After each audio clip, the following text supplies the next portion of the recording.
ऊपर वाले ने और भागलपुर की जनता ने हमें मौका दिया है कि अब मैं सारे लोगों की सलाह को सुनूं कि इस शहर के विकास के लिए हम क्या कर सकते हैं। भागलपुर की जनता के लिए जो भी सुविधाएं होंगी उसे धरातल यानी ज़मीन पर उतारने का मैं पूरा प्रयास करूँ। ये पॉजिटिव लोग हमारे साथ आएंगे जो भागलपुर की तहजीब, गंगा जमनी तहजीब को बनाए रखना चाहते हैं और तोड़ने वाले को सफल नहीं होंगे।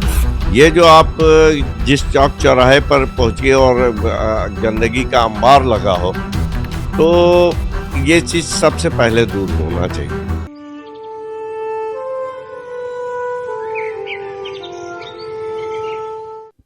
नमस्कार, मैं विजय प्रिय प्रभात से। हम इस समय मौजूद हैं भागलपुर के उप मेयर डॉक्टर सलाउद्दीन एहसन से, जिन्होंने पिछले दिनों ही शपथ ग्रहण लिया है। उनसे बात करेंगे उस शहर के विकास के लिए क्या उनकी तैयारी है। धन्यवाद आपका। रणनीति तो बहुत पहले से हम लोग शहर को बेहतर देखना चाहते हैं और इसके लिए हमेशा जब भी कॉरपोरेशन में एक प्रयास रहा तो उसमें हम लोगों ने हिस्सा लिया और नगर आयुक्त साहब से मिलके, यहाँ के मेयर साहबा से मिलके इस पर कई बार चर्चाएं भी की हैं।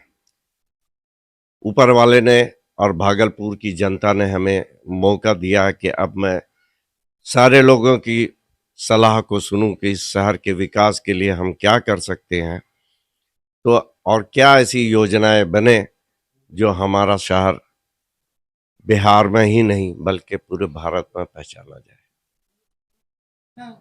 योजना अब जब हमने कल ही शपथ लिया है और ऑफिस सोमवार के रोज 2 बजे के बाद मैं वहां जाऊंगा और मेयर साहबा भी जाएंगी और हम लोग जब वहां पद ग्रहण कर लेंगे उसके बाद सारे पार्षदों से मिलकर भागलपुर की बुद्धिजीवी ब्यूरोक्रेट से मिलके उनसे सलाह लेंगे कि भागलपुर की बेहतरी के लिए क्या किया जाए, तो एक बेहतर नतीजा निकलेगा और भागलपुर में जो भी बेहतर होगा, भागलपुर की जनता के लिए जो भी सुविधाएं होंगी उसे धरातल यानी जमीन पर उतारने का मैं पूरा प्रयास करूंगा।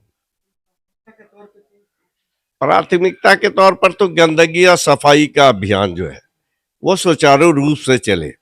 ये जो आप जिस चौक चौराहे पर पहुंचिए और गंदगी का अंबार लगा हो, तो ये चीज सबसे पहले दूर होना चाहिए। और जैसे ही लोग बाहर से आते हैं, स्टेशन से बाहर आते हैं, तो उनको लगे कि न मैं एक अच्छे शहर में प्रवेश किया हूँ। ये मेरी सोच है और इसे जमीन पर उतारने का सबों से मिल करके हमारे जो भारी समर्थक, चाहने वाले, मोहब्बत करने वाले, उन्होंने वहाँ एक प्रण लिया था कि ये जीतेंगे तो हम इन्हें बूढ़ानाथ मंदिर में लाऊंगा और बूढ़ानाथ मंदिर में दर्शन करवाऊंगा।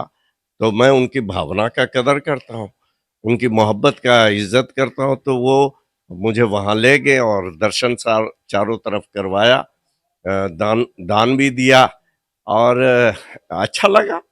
इसलिए कि मेरा तो मकसद है कि सौहार्द बना रहे।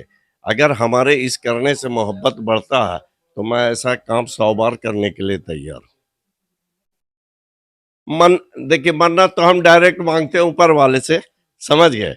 हाँ, तो ऊपर वाला एक है, अल्लाह, ईश्वर जिसको कहते हैं। भगवान बहुत है लेकिन ईश्वर एक है, जिसका रास्ता पहुंचने का अलग अलग है। हम आप जो आए यहाँ पर तो इस रास्ते से आए, कोई उस रास्ते से आता, तो ये धर्म जो है अपना अपना मान्यता है किस धर्म से कैसे जाएंगे, लेकिन पहुंचना तो उसी ईश्वर, अल्लाह, गॉड जिसको कह लिए उसके पास पहुंचना। और इसके लिए सब धर्म का सम्मान होना चाहिए, इज्जत होना चाहिए। अगर कोई धर्म के लोग जो नजदीक से चाहते हैं कि, तो वो दुश्मनी पैदा कराना चाहते हैं। कोई धर्म भी किसी को गलत कहने को नहीं कहता। हमारे यहाँ तो ये है कि आपका पड़ोसी अगर भूखा है तो आपका खाना हराम है। पड़ोसी का मतलब ये नहीं कहा गया कि मुसलमान पड़ोसी है तो भूखा है तो हराम है।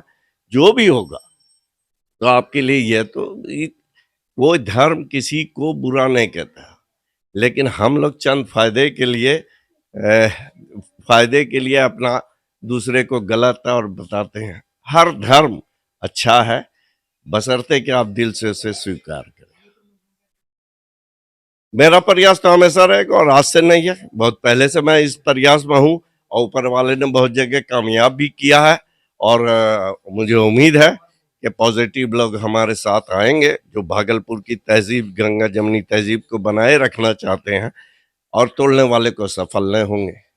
इसलिए कि जब हम आगे बढ़ेंगे और अच्छे अच्छे लोग, यहाँ देखिए 99% लोग अच्छे हैं, 1% लोग अपने मफाद के लिए, अपने फायदे के लिए ये सब बीज बोते। एक मिसाल देते, 4 जुआरी जुआ खेल रहा हो, उसमें 2 हिंदू है 2 मुसलमान है, जुए में कोई वजह से झगड़ा हो गया, अब वहां से बात बाहर निकल गया है कि हिंदू